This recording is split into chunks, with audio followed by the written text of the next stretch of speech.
What makes a bad kitchen design? Is it wasted space, awkward appliance placement, maybe poor lighting, the wrong materials, hard to reach cabinets? Well, the answer is yes. It's yes to all those things. So in this video, I'm going to show you how I would fix these very common design mistakes so that your next kitchen can be the most functional kitchen on the block. Now, I want to be very clear. Kitchen function is not objective, meaning there's no absolute one way to design a functional kitchen. There's ways that are probably more functional to a broad section of the population, but in a kitchen renovation, the only part of the population that really matters is you. So don't be afraid to fine-tune these tips that I give in order to make your kitchen work the best for you. And the best way to do this is to talk with me personally about your kitchen. There's a link in the description below for details. No matter who you are, where you're from, how much you're spending, your kitchen will have some combination of base, wall, and tall cabinets arranged in a layout that's perfectly tailored to fit your needs. At least that's the goal. One of the biggest mistakes that I've seen over and over again throughout the years are homeowners who think that these new cabinets will automatically organize themselves. They often miss a critical step in the function planning process by not planning how each cabinet will be used and organized. And to be fair, to some degree, upgrading from a standard base cabinet with a half shelf to a base cabinet with 3 drawers will automatically be a substantial change for you as a homeowner. But it could be even better by deciding exactly what will be stored in those drawers, how those items will be organized, and how frequently those items will be used. And this is where a good kitchen design can become really good. Let me give you some examples to show you what I mean. Instead of just a drawer cabinet for pots, think about something like this to upgrade the function. Instead of a massive empty cabinet above a fridge, try adding a tray divider or other inserts for easy retrieval. Instead of blocking off your corner, as I'm fond of doing, insert a magic corner for small appliance organization. Instead of a drawer overflowing with utensils and gadgets, what about a pull-out cutlery cabinet to keep everything findable? And instead of a mess of spices, think about a spice drawer that organizes all your spices for quick and easy use. The idea is not just to use these examples, but to think about every cabinet in your kitchen and how it will be organized, and come up with solutions if it's not going to be organized. But Mark, I have a small budget and I can't see me using these expensive solutions. The great thing is that many of these solutions shouldn't break the bank if they're planned for. If you can take as much care planning the insides of your cabinets as you do the outsides, your end result will be a kitchen that's 10 times more functional. The next mistake I made over and over again, as many homeowners do during a renovation, is every bit as important as picking the right finishes and countertop materials, or even perfecting the perfect layout. Let me show you what it is. Do you see it? Okay, how about now? Lighting placement is absolutely crucial in finalizing a kitchen plan layout, but it often gets rushed or missed, or sometimes deemed not that important, but your kitchen will suffer for it. First and foremost, concentrate your efforts on task lighting. Now, I know you know what task lighting is. Everyone's heard of under-counter lights and other types of task lighting, so I'm not trying to tell you what these things are, only the order of priority when planning. And here's why. The common focus of kitchen lighting in a room is often the ambient room light. This usually is handled with some sort of ceiling light, such as a pot light. Then the next step is to add in layers of lighting in the form of task lighting and other accent lights. But I'm telling you that this is the wrong order. Task lighting should not be a layer that's added in later. It should be the most important focus of kitchen lighting and the other light sources, including the ceiling lights, added in afterwards. The issue of treating it as a layer gives it the feeling that it's optional. But task lighting should never be an option. It should absolutely be the norm. Now, I would say this, and you're likely not going to hear this from anybody else, but if I had to choose between ceiling lights for room ambience that gives some task lighting or task lighting for function that also gives some room ambience, 100% I'm going to choose the second option.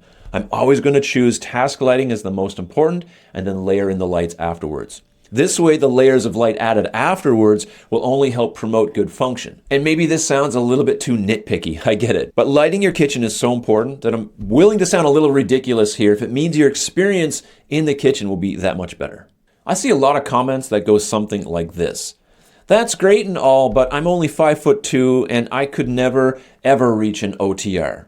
Or Some of us are taller and a drawer microwave is just too low. Or that idea might work for a single person kitchen, but there's 5 of us who use my kitchen. Or that would never work for me. Insert reason here.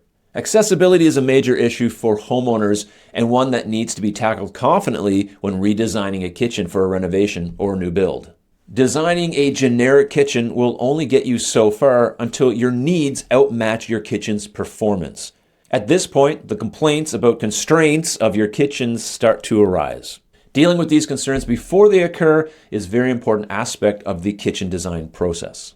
Your designer needs to work with you to address all these pain points and come up with appropriate solutions, accommodations, or even compromises. Let's look at a few common ones. I'm too short.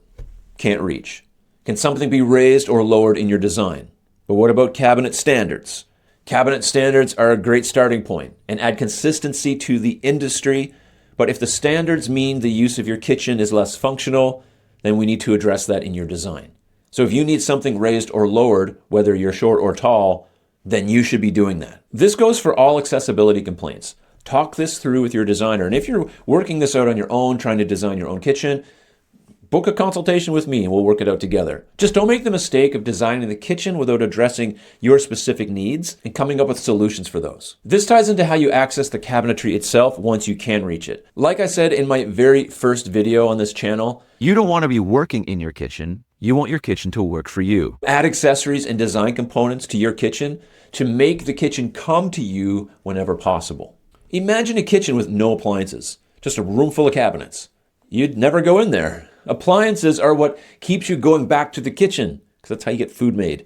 And since you need to go back there so much, their placement in the kitchen really does matter. They are an absolute necessity and thus absolutely essential to get right. The kitchen triangle gives us a great starting point, but it doesn't answer questions like which side of the sink should the dishwasher go on, what height should my wall cabinet be installed at, where should I put my microwave? These are all common questions that center around important appliances in many kitchens.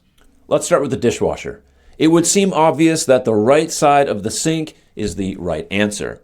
90% of the population is right-handed after all, so I guess for the other 10% of the lefties, you can put it on the left-hand side. But I'll be somewhat controversial here in my answer because it doesn't matter which side you put it on. Right-handedness or left-handedness has nothing to do with dishwasher placement. For one, I doubt that 90% of right-handed people also have kitchens that are conducive to right-handed dishwashers. It just doesn't work out that way. I've had it both ways in the past in my own kitchens. I've never noticed that one is better than the other. And I'm right-handed for context, and currently my dishwasher is on the left-hand side. And really, I can't say there's any impedance to its use. Instead of worrying about that, focus on the work zone associated with the dishwasher. Be sure to create a scrape, rinse, load workflow and make the most of that appliance. Now, wall ovens are a delightful appliance if you're able to spare the wall space to install one. If you can, the height is largely dependent on your height. The reason for getting a wall oven in the first place is to make it more functional by raising its height to match what's useful for you as the user. So design accordingly. Its placement within the layout is dependent on how often you use the oven. For a lot of people, they may use their ovens only sparingly in comparison to their stovetop, or maybe even the microwave. So its placement within a design could be different than someone else's who bakes often. And speaking of microwaves, the best placement is either on a table at a yard sale or waist to chest height on a table at a yard sale. Strategically place appliances with the help of your designer for seamless use in kitchen between zones. Okay, so the best place for a microwave is debatable because it does depend on how tall you are, how frequently you use it. Do you need landing area next to it? Do what's right for you. Put the microwave in the most convenient place so you can use it properly. As great as any kitchen design is, its lifespan is largely determined by its quality. Assuming that your kitchen is a high-traffic workhorse, you'll want to have materials that can stand up to constant use and maybe abuse. You'll likely want materials that are maintenance-free or easy to clean, and hardware components such as drawer rails and hinges that are engineered to handle maximum usage. Your kitchen is the most cleaned room in the house. It's a constant cycle of making a mess and then cleaning that mess, and then making another mess, and then cleaning that mess, then making another mess, forget about cleaning it, making another mess on top of it, and cleaning the whole thing. We're just constantly making messes and cleaning and making messes and cleaning. This topic rarely comes up in the design conversation because I don't want to even think about cleaning when I'm trying to decide on a functional new layout, beautiful new countertops, or accessories and options that we've been planning for years. Don't ruin it and tell me that my new kitchen won't clean itself.